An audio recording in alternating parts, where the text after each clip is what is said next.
Leo rising. How you doing, Leo? This is your reading for the Virgo full moon that was also a total lunar eclipse. Ishalama doela dianima, ishanima. I'm recording this after the event.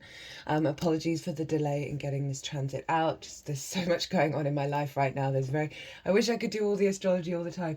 Ishalama doela dianima dofala dianima. But I work with 6-month cycles just generally with lunations, and obviously eclipses are part of a bigger 1.5 year cycle. So the messages that come through in this reading are here to facilitate you moving forwards, so you're not missing out on any of the information and the channeling that comes through in this. It's not old news. We're also going to be pulling some cards for the Mercury retrograde that happened nearly exactly 24 hours after the Virgo moon, and obviously Virgo is ruled by Mercury, so we're bringing that energy in. Hello and welcome. My name's Chloe. I work with card divination, astrology, and as you just heard and as you can see, I channel multi-dimensional energies through my body, both in the form of physical and vocal light language. All of this brings in healing, attunement, and activation codes to the messages that come through in this reading. Now I read for the rising signs. So for those of you who do not have Leo in the first house, look to the house it does fall in.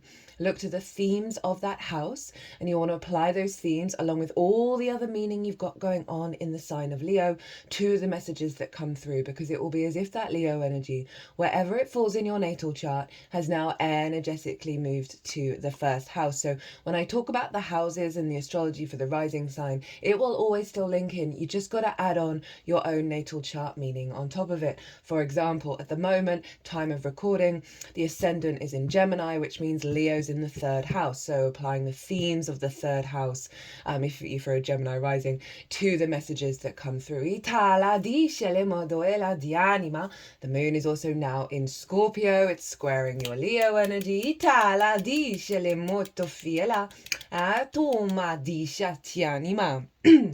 So, before I crack on with your reading, my lovely Leos, there is a collective reading on this full moon, on this total lunar eclipse.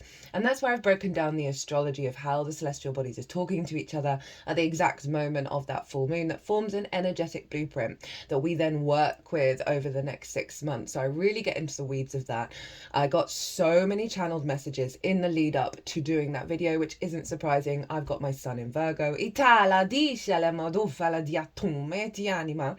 And it was so beautiful to see those channeled messages, the astrology, the tarot that I pulled were all in alignment with each other, and there was some really good helpful information in that collective reading. And it's eclipse energy, so this is big stuff, right? Eclipse cycles are every 18 to 19 years, with the nodes being in the signs that they're in now. So with an eclipse, with a full moon, with a lunar eclipse, we're clearing out a lot of clutter from the last 18 to 19 years and activating a new 18 to 19 year cycle. So it's a big energy.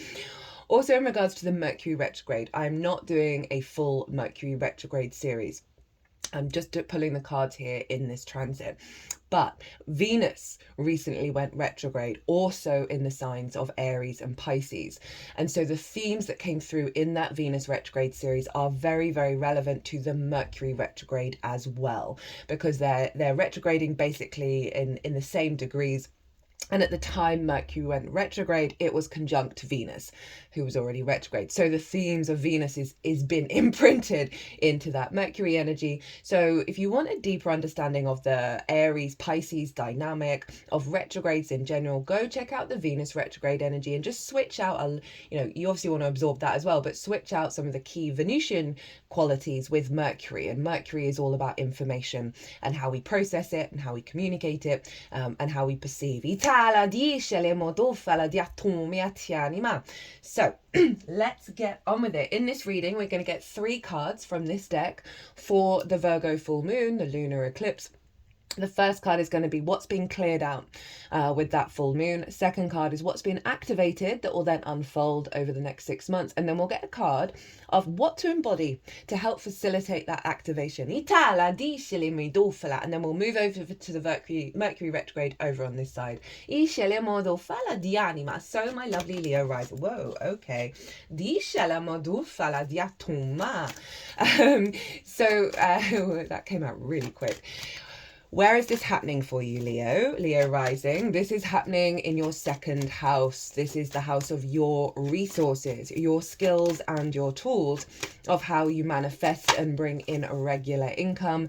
It's the things that you value, and most importantly, how you value yourself. Now, the thing is, the rub is with us as a species is we don't truly, fundamentally, unconditionally value and love ourselves, right? And so, I mean, that is just a big collective wound. Even if you're feeling really good and you're feeling really confident and you are valuing yourself, you've done stages and steps towards that, this eclipse is getting rid of all the big stuff, right? That's right at the root of you. Ita la ti sha ti ti ti ti ti ti ti. They're just sort of tapping on my chest like the drums of Mars. Ita la diele muchacha anima. And so if we don't value ourselves truly, madly, deeply, we then place value in things that just distort that sense of value, where we can't quite access those skills and tools at the highest level because we're second guessing, we're doubting ourselves, and we can struggle to be able to receive more regular resources, right? All these mutable signs for you, for the fixed energies, are happening in, and obviously the Gemini and Sagittarius energy is always getting activated with the North Node, South Node in Pisces and Virgo. If you've not seen, sorry to say another transit to go watch, but the North Node in Pisces, South Node in Virgo transit series, that covers the overall themes, overall intentions, key ways of working with both of those energies in that transit. It's in its own playlist. It's really easy to find. I've been applying everything that came through in it at quite a profound level, and my reality is dissolving, right? The axis of Virgo and Pisces is very loud right now, as is the Aries Pisces dynamic, right, which we'll cover in the Mercury retrograde. And so the more that we understand, okay, what is going on here, the more we can apply that perspective to all the nuances in our own personal life. So if you want an even deeper dive on what this full moon was all about, go check out that transit as well, because honestly, I love doing that transit so much. So yeah, as I was saying, in terms of the mutable energy in your life right now, Leo, is impacting how you're able to receive at a very fundamental level. And in that process, it can bring up old, especially with eclipses, really old stuff that is the opposite of the intention of the unfolding. So I'm a Leo rising, so I'm going to give a little bit of what was happening to me as sort of examples of what was going on in the lead up to that eclipse. So much psychic energy in terms of the skills and the tools, really feeling very confident in what I'm capable of bringing to the table. And it felt really, really magical. And then on the day of the eclipse, because there's an aspect with Uranus in Taurus, which is in your 10th house of life path and career, right? And visibility and reputation. But it's in Taurus, and Uranus is a very sort of fast, energetic frequency. It's very sort of overstimulated, right? And so it would have potentially caused with the eclipse, activated a sudden event that dysregulated your nervous system, and particularly linked into the gut as well, because Virgo rules the gut, to bring something really old and painful to the surface in order for it to be released. And this would have been tied in with your sense of value, right, with how you understand reciprocity. So it may have been a situation that highlighted you not being seen, you not being valued, in order to really go deep within and go, no, this is nonsense, this actually isn't my reality anymore. So a bit of a flip side with eclipses of bringing up a lot of old paradigms, of old wounds around how you value yourself from the outside world, because the sun was over in Pisces and the moon was eclipsed. So even though it was a Virgo full moon, that Pisces energy was very, very strong and really like dominating the Virgo energy. And you have Pisces over in the 8th house, and the 8th house is the outside world's resources and your interaction and exchange thereof, right? Whether it's like bonuses or commissions, inheritance, both 3D or cosmic inheritance, debt, both literal debt in terms of resources or figurative debt that aren't solid, right? That's owed to you or you owe to the world and the outside world. It's also relationship dynamics. It's the exchange between you and anything other than yourself. Time, money, energy, intimacy, ideas. We can have codependency. We can have scarcity complexes. We can have hyper independence and greed show up here. Itala diala, where we're out of balance with our interaction with the outside world. So there may have been some themes that came up around the eclipse to highlight the old pattern that is being dissolved, as well as bringing in an alignment of where you're headed for the next 18 to 19 years. So it's big energy. The 8th house is also your relationship dynamic with source. It's very psychic, which is why I was getting so, it was insane. It was actually insane in the lead up to that eclipse, of the awareness of source and the interconnectedness of all things and how it was interconnecting with you and what you value. You may have found yourself dreaming about what it is that you want to unfold into, what core values are really important to you. And with that, all that Pisces energy, especially with Neptune and the North Node, of allowing yourself to dream in that energy, and that may have brought up the opposite of it, Itala, Diala, but trust the process, especially with these retrogrades, that things are taking time to unfold and recalibrate. Itala dice molto fila, particularly because both Venus and Mercury are retrograding back into Pisces. So it's bringing in that, what the themes of what Pisces was revealing with this full moon into a recalibration. Itoela diale modufala dianima. So that Virgo full moon was also letting go of restrictions with Virgo, of planning and control and fear. The to-do list, I found that my to-do list seems to have dissolved and it's no longer constantly in the back of my head. Itala dice le motoela di anima. Otoela dice ni motoela. Diala madoela dice ni mot ot. Okay, you're getting a bonus card. Dice le motoela. Dice ni motoela. Of really allowing that Virgo energy to flourish outside of the rational mindset, right? Of the multiple of possibilities of how things are going to unfold. And what you're doing is just showing up, because there's a release of old blocks around value that's really allowing you to step into your power, right? And there's going to be a lot more visibility, a lot more healthier relationship dynamics come in because of the cleansing energy that's happened here. Di animo to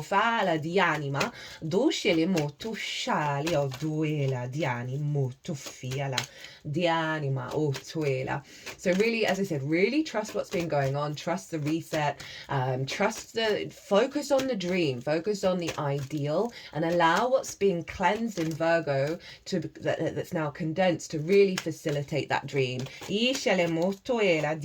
Now that Uranian energy was making harmonious aspects to the sun and the moon.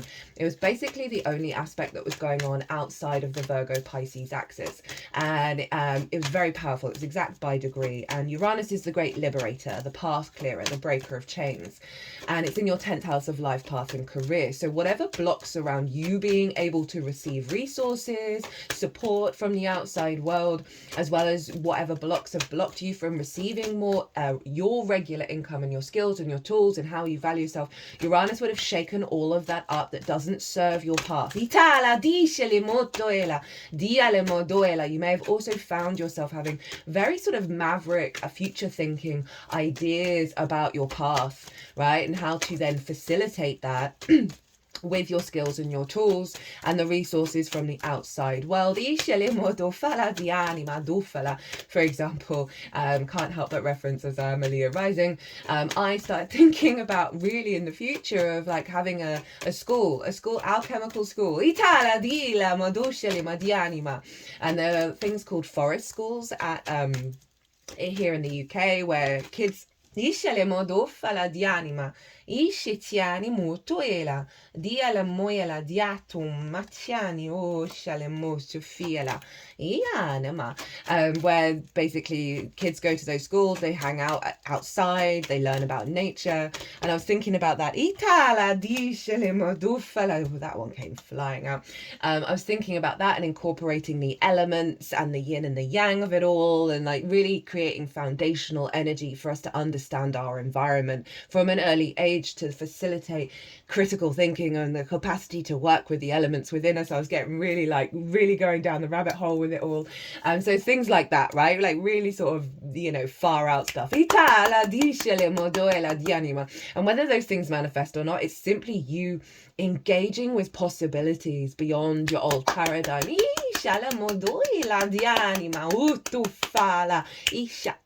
Right, okay, so the cards have come out. They came out in a weird way that they haven't done with any of the reading yet. So let's see what's been cleared out.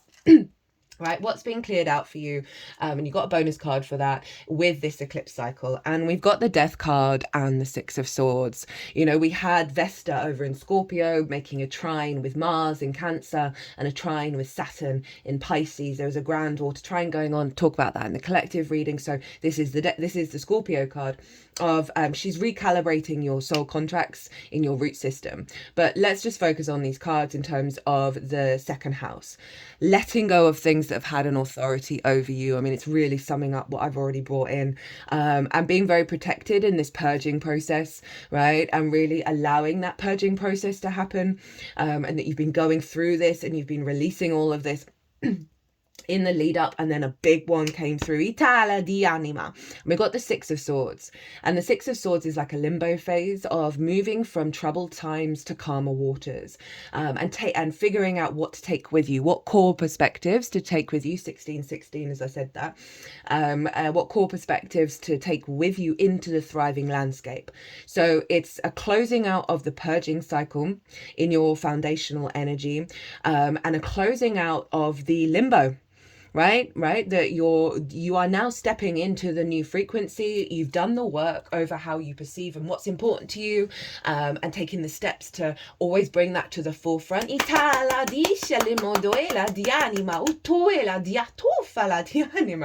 So what is being activated with this big release? That feels very clear. It feels like it's clearing out the sludge. Oh, sorry, that's quite a strange sound, but some big energy was coming out of my mouth from the heart. Itala, dufala.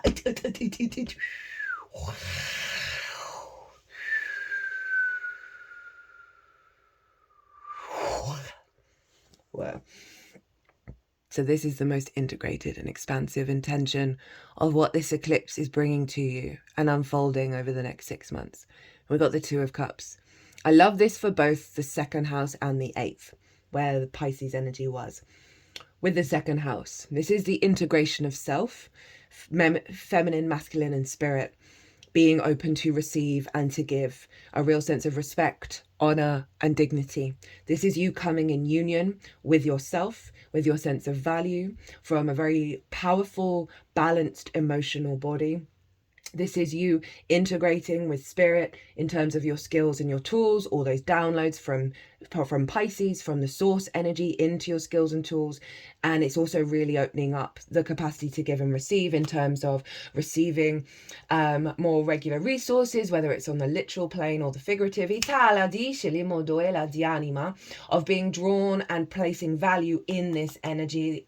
It's so powerful because it is, they're eye to eye, they're equal. There's a real sense of union, really powerful union here. And really being able, because of this integration, to access your skills and tools at a higher level. In terms of the 8th house, because it's water, Pisces.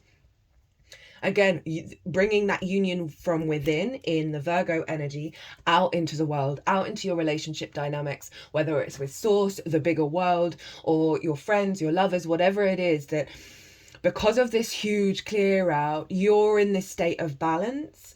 So you're able to then draw that towards you. But this is obviously going to take time to unfold. So trust in the process. And again, those retrogrades are really powerful right now. It's 2 out of 4 in Aries and Pisces that are going on this year. Now, this is the card to embody. Okay, so they're kind of wanting it both up in the upright and in reverse. It's the Two of Swords. So you've got 2 twos. Now the Two of Swords, it's interesting with the Six of Swords. So this figure has traveled to the new land, right? They've left their homeland. They've been on a big journey, a big adventure, but now they're at the new landscape, right? So they're on the other side of the shore, and they're having to go in to really contemplate who they were at home, what did they learn on the journey, and what perspective, what clear mindset that brings them in at equilibrium, because it's the moon in Libra, do they want to take out on the road in the new landscape? So it is saying there's this element of stillness, there's an element of pause. Allow yourself that space to incorporate and figure out the truth of yourself. But it was in the reverse when I put it down. And this is, you already know, right? Whatever it is that you need to go into meditation to really enhance that knowing, there's something deep within you that already knows, and I want you to trust in that, but also give yourself some space and some time to allow that knowing to build within you, right? Because it's feeling like fresh energy that can feel a bit unstable, but they're wanting you to work on building on that deep inner knowing, and also really prioritizing you are in the new landscape. Hold on to that as your inner equilibrium. Right, what have we got at the bottom of the deck? We got the Nine of Pentacles. This is Venus in Virgo. So this figure knows what they need to do in order to bring about a holistic life. Happy home, happy work, happy friends, happy outside world, happy inner world. So much abundance, so much regality in this image, right? They have understood what they needed to do in order to get here, right? So this is great for a second house transit. I want you to focus on the holistic life. Focus on that integration of trusting that you are drawing towards you abundance, but it's gone over this Two of Pentacles that what's being activated is allowing more abundance to come into your life.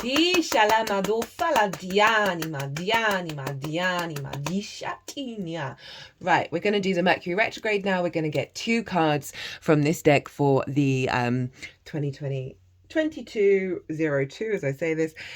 Two cards for the Aries energy from this deck, and then 2 cards from this deck, which is my new favorite deck that I'm using for Pisces. We focus mostly on the imagery for this deck, and then we're going to get 2 oracle cards to sum up the whole reading. So Mercury going retrograde, in the sign of Aries. Your cards are coming out very quickly. And another bonus card. And we're going to get the card at the split as well. So in Aries is your 9th house of perspective. That's the key word for the 9th house. It's the house of the gods. It's the bigger ideas, right? Your morals, your ethics, your philosophies, your connection to book, religion, source, nature, science, whatever it is that's bigger than you, whatever matrix that's bigger than you, that you want to figure out, want to understand your place in it, how you map yourself out in the world, in the landscape, energetically, physically. It's about mastering of things as well, and teaching, so sharing perspectives. And we're not here to change people's minds, that's up to them, as well as going places that are unfamiliar to you for a longish period of time in order to broaden your perspective, right? It's often linked into foreign travel. But say you don't really leave your borough over the last 6 months, and then you decide to go to another borough. That is kind of 9th house energy. It's all relative to your own frequency. So Mercury's retrograding there. And so this is a revitalization through revision and releasing of your perspective. Getting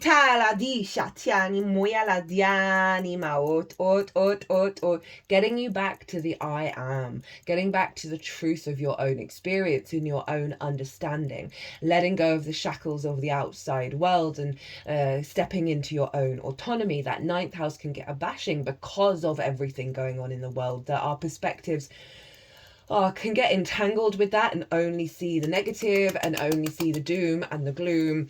and really impinge our freedom, impinge our autonomy of like really what is actually showing up in your life. So this can see you having healthier conversations and going back and forth over both internally of how you perceive things as well as with the outside world.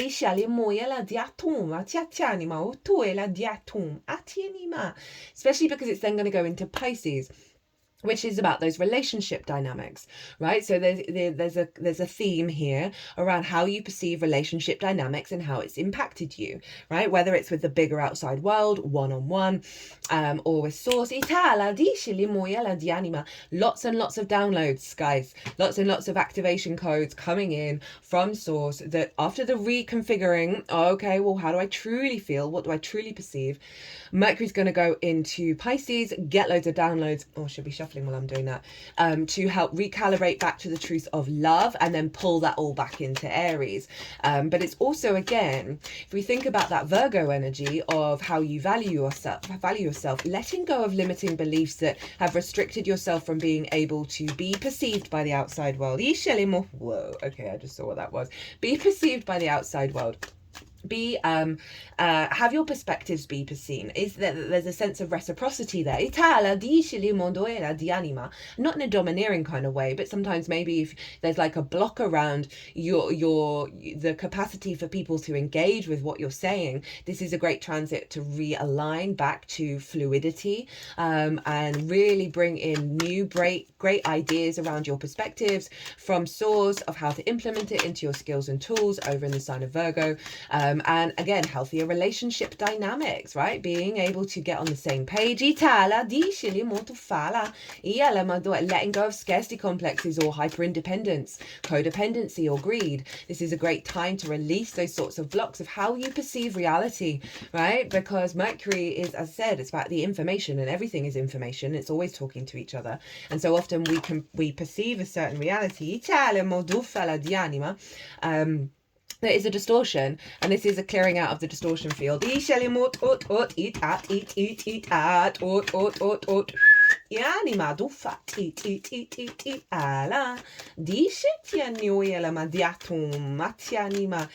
I said, it's like bringing that all back into the sign of Aries. Too many cards. So yeah, really allowing a recalibration around your bigger picture perspectives.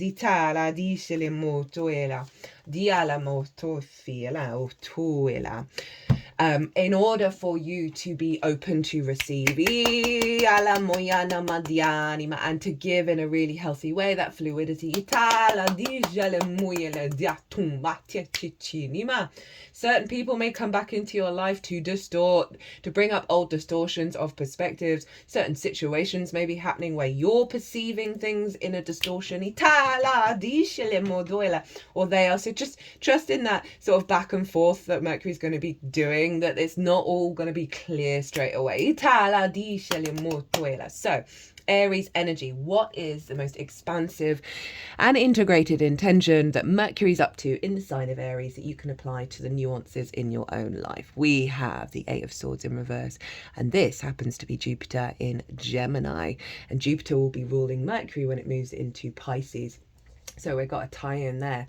And this is a release of limiting beliefs. Like it's very, very clear cut of things that have kept you in a mental cage are falling away. And interesting, you see here the water is the way out, right? So there is really getting you back into an alignment with your true intuitive nature of how you perceive reality, rather than what the 3D reality is actually saying. And that's really tying in that Pisces energy. And obviously swords are the mind, right? So it's how we communicate, how we understand. So you are being liberated of some very powerful cages in how you're perceiving and mastering your life. Right, okay, you got a bonus card, and this is what to embody to help amplify this release. And obviously with this card, it's likely to bring up those limiting beliefs. So when they do come up and you feel caged, no, that's a really great time. I've been suggesting, like, imagine a flame in the mind's eye, that Aries energy, and just give that limiting belief to that flame and watch the smoke release to spirit. We have the Queen of Wands and the Page of Pentacles. So big fire energy, big Leo energy. So this is calling you to cultivate your inner instincts, cultivate your inner passions, your drive, your motivations that follow the light, right? This is very independent energy. This is letting go of groupthink, and obviously Jupiter's over in your 11th house, Gemini, of bigger groups. And so it's pulling in that energy of allowing the groupthink to dissolve. But this is all about cultivation, taking your time, being in observer mode, and then trusting your instincts that come through of like, oh, this doesn't feel right, or and allowing yourself to embody the truth of what it is that you feel and think. But there's a stillness to the Queen of Wands. She's very powerful in that stillness because she trusts that her instincts will guide her when they need to and not be constantly on the lookout for them. I've never said this about the Queen of Wands before. I've just noticed she's got green in her crown, right? So there's the real sense of, and they're little green shoots, of really trusting that your instincts are cultivating new life within you, in the mind. So you might want to, imagine when you've got that flame of releasing the limiting beliefs, of like a crown of new growth that comes from that release. Imagine the shoots growing up. Oh, that's cool. I'm going to do that. And then we've got the Page of Pentacles. And this is new ways of talking, new ways of communicating, new ways of perceiving reality. Pages are very useful. They're not jaded. They're letting go of what they expected because they're basically being bombarded by the court of all these new experiences. So go and do new things. Try thinking in different ways. Try putting things into practice, putting your perspectives into different ways. But it's also this acknowledgement of letting go of the past, right? And being really open to new ways of embodying your perspectives in the 3D. Right, so card at the bottom of the deck. I can't remember which way around it was. Which card? Okay, card at the bottom of the deck is your card, and then at the split was the High Priestess. And I felt very called to both of these cards to bring them out, right? Big major arcana here, right? This is kind of what I said about the Queen of Wands. Trust that you are drawing towards you that which brings abundance and fertility, right? This is the Moon's card here, and obviously this is your card. That there is a softness here, that it's not the rush, go, go, go. It is that deep inner knowing within you that you are drawing towards you that which you need, right? That these perspectives, these changes, these evolution of how you perceive and how you master comes from a level of serenity and comes from a deeper intuition, right? So if there's certain, like you haven't quite figured something out, right? Don't try and push at it. Let it soften. And then we've got your card, the Leo card. This is the blending of the instincts with the higher self. So very kind of Queen of Wands, High Priestess come together in the same card, right? This is allowing yourself to be vulnerable, allow yourself to work through wounds and pain and heartache while drawing on your higher self, and this alignment of the recalibration of your instincts of how you perceive reality beyond those things is bringing you a great sense of strength within yourself, right? So for this whole journey, those two cards are at the root of it. That there isn't this you're basically going to really learn to trust your instincts and how you're perceiving reality. Right, the Pisces energy of that 8th house. What is the most integrated and expansive intention of what's going on with Mercury in the sign of Pisces?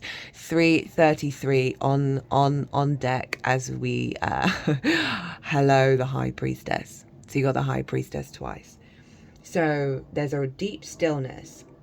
There's a There's a clarity of your frequency, allowing you to perceive in the unconscious spaces, in the hidden realms, in the water body, right? And glean great wisdom. These almost look like pearls. I know they're probably rocks, but they look like pearls. That pearls are coming to the surface. You're not having to dive into it, but your clarity of your frequency is drawing those things up from the depths, right? You're not having to force, you're not having to struggle, you're not having to do all the things. This is that deep knowing that's coming through, that you're getting in alignment of trusting from the outside world, whatever is meant for you will come towards you. Also highly psychic, right? So the 8th is a very, very psychic house. So it's your psychic tendencies, however they show up. We're all psychic, by the way. We're all healers, we're all channelers, we're all shamans. We just do it in very different ways that are unique to us, hence the fractal nature of the universe. That this is a huge amp because of the limiting beliefs that have blocked this truly coming through and truly embodying. This is powerful stuff, and this is you trusting your intuition when you're interacting with the outside world of what's right for you, what's part of your soul path, what's not. How to work with this energy, what to amplify and what to embody in order to integrate and expand this even more.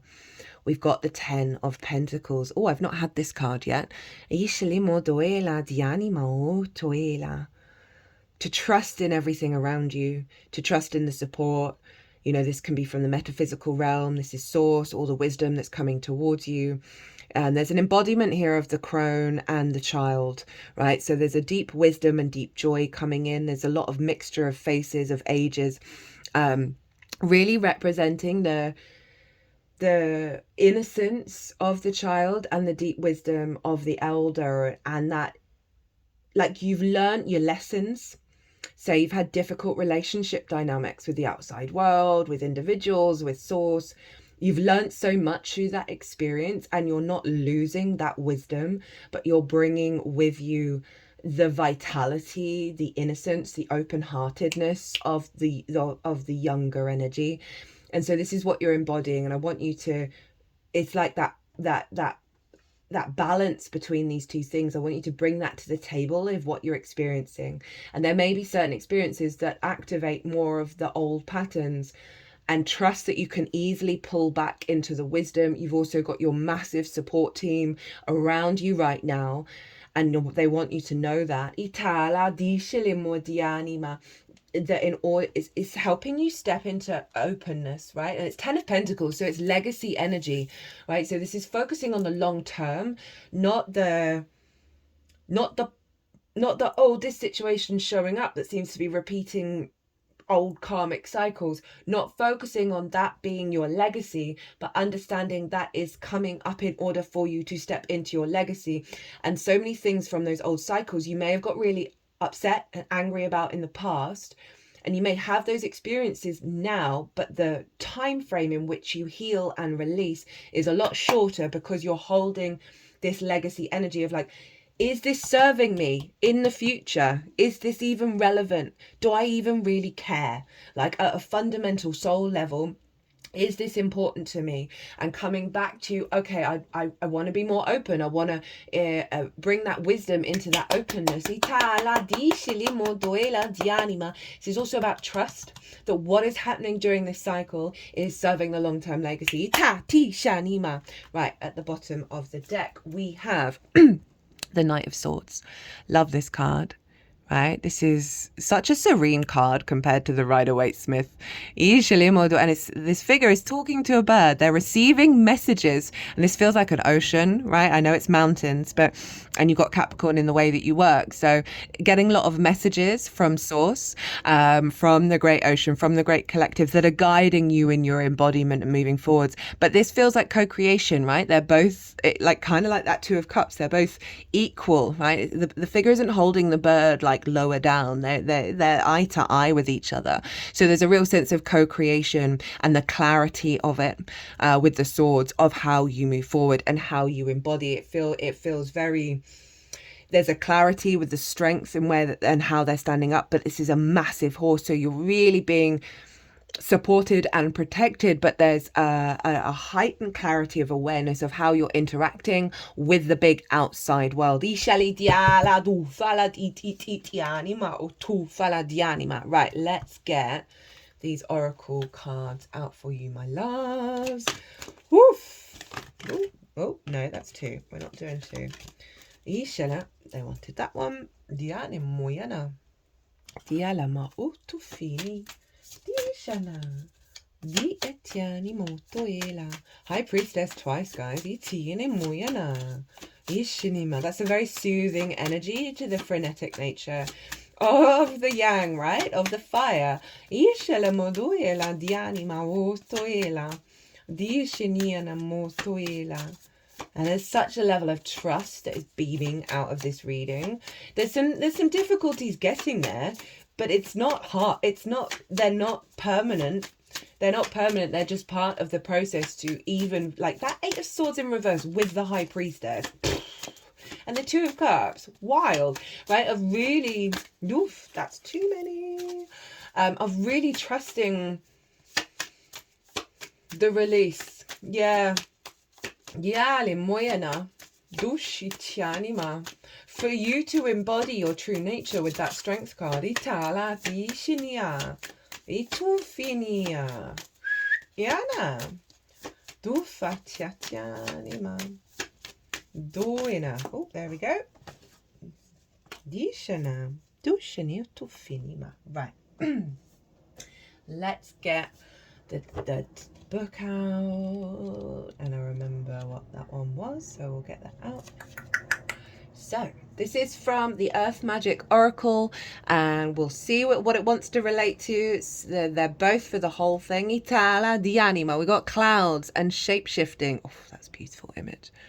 Clouds really are Sky TV. Itala di shalimadoela. Shapeshifting. When tiny droplets of water or frozen crystals are surrounded by billions of other droplets or crystals, a cloud is formed. Oh, that's so beautiful. Little droplets all coming together in a big form. Itala di anima. Each of these tiny droplets diffuse and scatter light so that the tops of clouds are white and then fade to grey towards the base. The nature of cloud formations affects our mood as well as the temperature on the ground and in the air. Their shape, movement and coloration tells us what weather to expect in the near future, and they nourish our visual hunger during breathtaking sunrises and sunsets. Most of us have had an opportunity at one time or another to notice the shapes and forms clouds take as they drift gently or boldly across the sky, constantly shifting and changing, adjusting themselves to the requirements of their nature. I like that phrase. When we take time to simply observe, we can see the cloud people, images that are elegant collaborations between nature and our imagination. In both subtle and more dramatic ways, you can shapeshift by your choice of clothing, hairstyle, adornments, and even mannerisms, such as facial expressions, gestures, and the way you walk. By adjusting these along with your internal attitude, you can actually display different personas. When you experiment with these variations of self-expression that are not how you ordinarily present yourself, others will react to you depending on the degree in which your persona contrasts with the one they are most familiar with. Be like the clouds as you try out different forms, stretching your limits at times, willing to move and adjust as necessary. Lift your head up, square your shoulders and stand tall, such that your chest and heart open to the world. And note how this feels. You may feel vulnerable at first, but stay with it. I mean, this is all the buzzwords for so many of the cards that have come out, right? That Strength card, that Ten of Pentacles, the Two of Swords that wanted to be both upright and in reverse, the Eight of Swords in reverse, the Page of Pentacles. Oh, so much of it. You may feel vulnerable at first, but stay with it. Then let your shoulders fall forward slightly. Pull your chest inward an inch or two and let your head drop a little. Observe how this feels. Experiment with contracting your aura, your energy field, then expand it as far as you comfortably can. By this kind of shape-shifting, you can consciously choose your expression in the world. Just remember who you are at the core. So they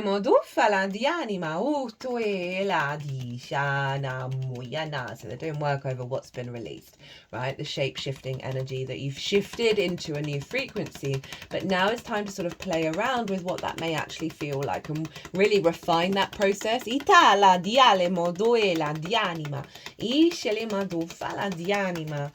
And I really like how it said, in terms of it, these clouds can help us tell the future, right? And help us understand the weather. Yeah, I thought they would go over that. Because that links into the 2 times High Priestess of really settling your instincts. Because there's like more of a spidey sense about what's coming towards you. So you're not having to be in a fear mindset in the same way. And that the elegant collaboration between nature and our imagination. So with that North Node in Aries, we're pushing into new territory around what's even possible to believe. And the mutable energy of Virgo, the shifting of the letting go of certain stuff by it coming to the surface, and you play acting for a little bit, and then the release, and then the contracting, and then coming back to that deeper knowing. Yeah,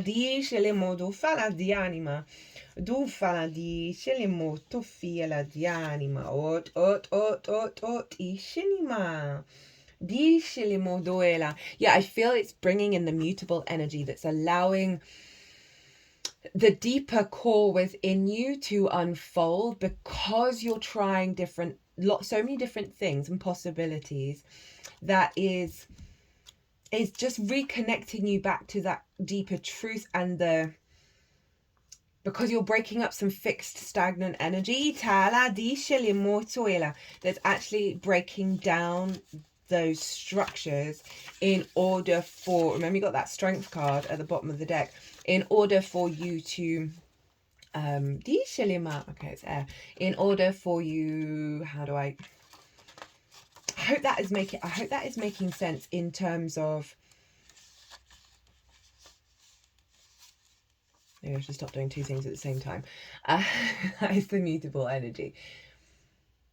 That there's just such a deepening that's coming with that energy that is allowing your fixed energy to be more fluid, because it's more confident and certain in the root energy. I'm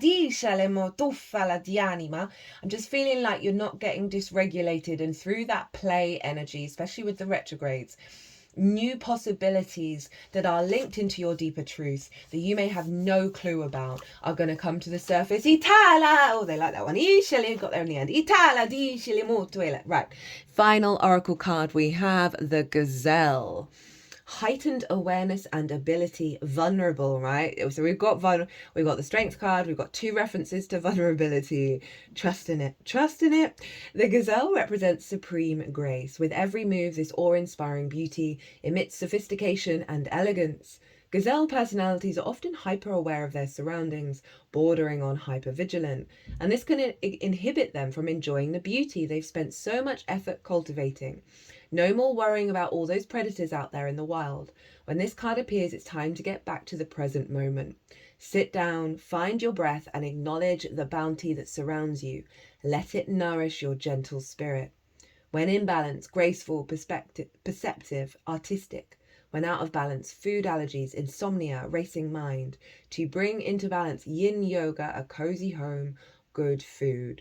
Right? I like that because it's letting you know that whatever vulnerable situations that are showing up, whatever difficulties, struggle buses, whatever it is, you do not need to be hyper vigilant about what's going on.